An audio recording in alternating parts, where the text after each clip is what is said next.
شکر ہے کہ اس نے پھر ہمیں رمضان المبارک کا یہ بابرکت مہینہ نصیب فرما دیا۔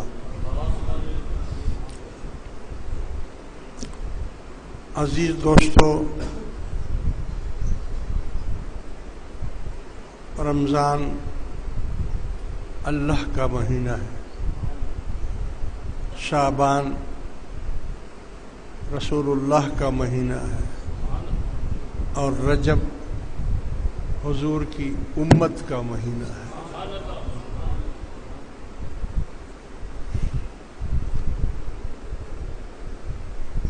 رمضان شریف کی ایک ایک ساعت، ایک ایک سانس جو لینا ہے، اس کی تفصیل زبان سے بیان نہیں کی جا سکتی۔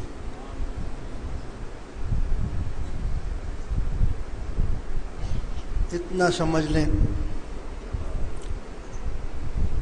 کہ یہ مہینہ مبارکہ 3 عشروں پر مشتمل ہے، اور فرمایا حضور نے کہ شہر اولہ رحمت واوسطہ مغفرۃ وآخرہ عتق من النار۔ رمضان شریف کا پہلا عشرہ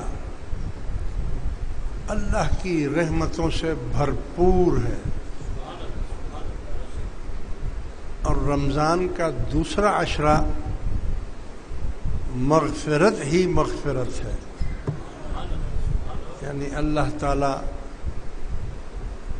جہنم کے قیدیوں کو آزاد کرتا ہے، گناہگاروں کو بخش دیتا ہے، ان کے گناہوں کو معاف کر دیتا ہے، اس کی رحمت کے دروازے کھل جاتے ہیں، جنت کے دروازے کھول دیے جاتے ہیں، دوزخ کے دروازوں کو بند کر دیا جاتا ہے۔ وآخرہ عتق من النار، اور اس کا جو تیسرا عشرہ ہے وہ مسلمانوں کو جہنم سے بالکل آزادی کا، ختم، جاؤ جہنم بند۔ حضور کی امت کے لیے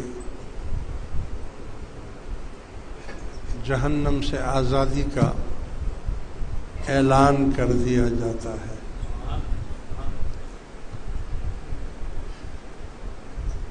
اتنا بابرکت مہینہ کہ جس میں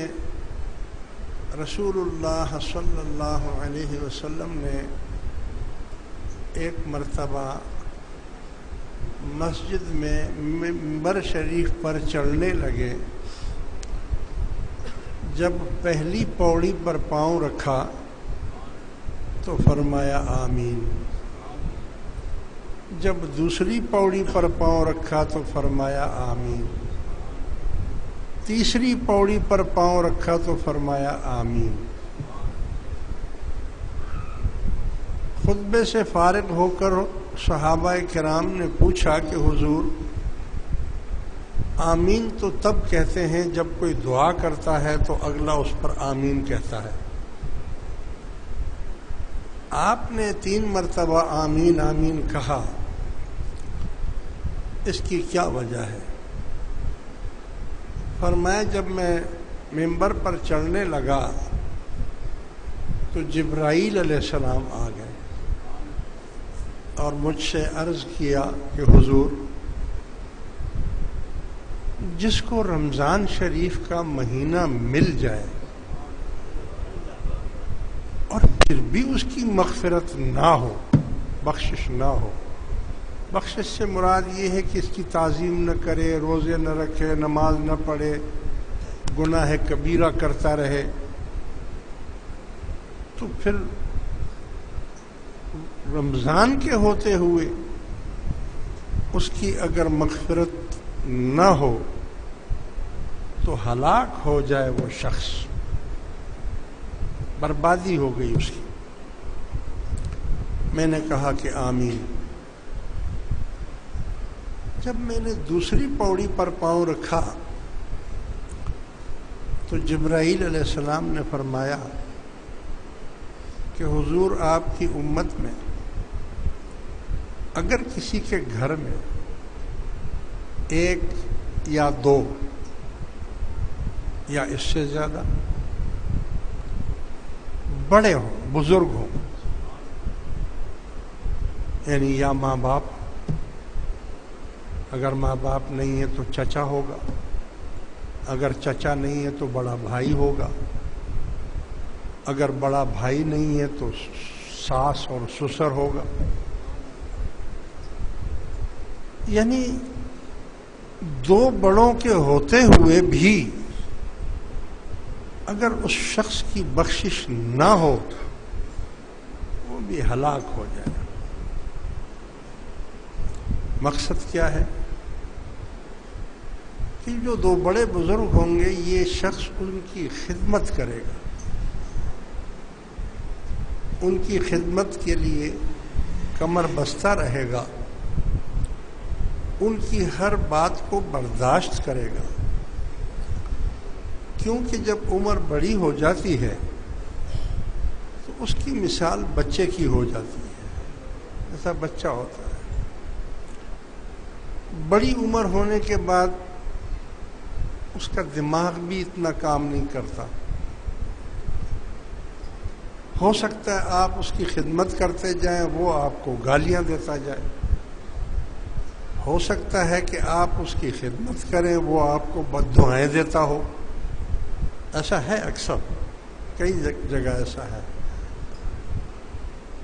تو اس میں اس کا قصور نہیں ہے، اس کی عمر کا تقاضا ہے، اس کی کمزوری کا تقاضا ہے، اس کا ذہن دماغ کام نہیں کر رہا ہے، وہ خدمت کو خدمت نہیں سمجھ رہا ہے۔ جیسے ایک بچہ ہے، آپ جتنی بھی اس کی خدمت کریں اس کو کیا پتہ تم میری خدمت کر رہے ہو، مگر ان تمام چیزوں کو برداشت کر کے آپ پھر بھی اس کی خدمت میں لگے رہیں تو اللہ تعالیٰ فرماتا ہے کہ جنت میں اور اس میں کوئی فرق نہیں ہے، اس کی بخشش ہو گئی، اس کی مغفرت ہو گئی۔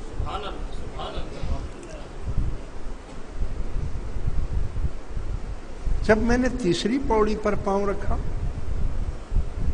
تو جبرائیل علیہ السلام نے فرمایا کہ حضور جس مجلس میں آپ کا نام مبارک آ جائے،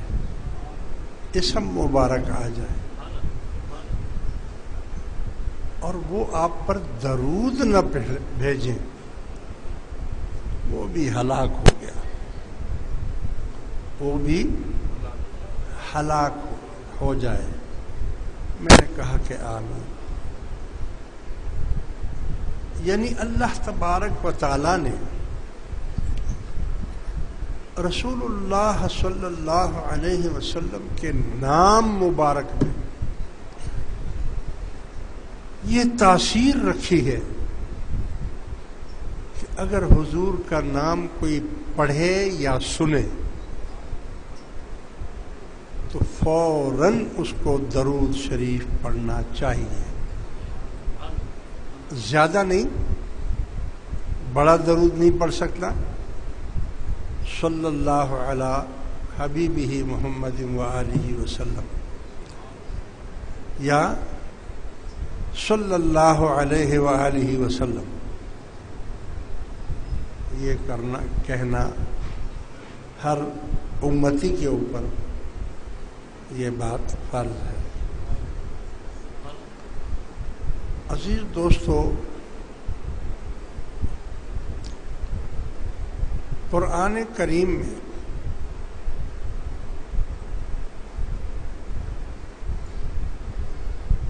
بے شمار جگہ پر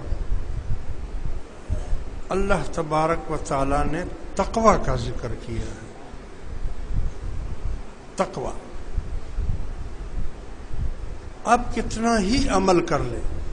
اچھے سے اچھا عمل کریں، رات دن عبادت میں مشغول رہیں، مگر اگر آپ کے دل میں تقوی نہیں ہے تو وہ ایسا ہی ہے جیسے بھوسے کو آگ لگا دی.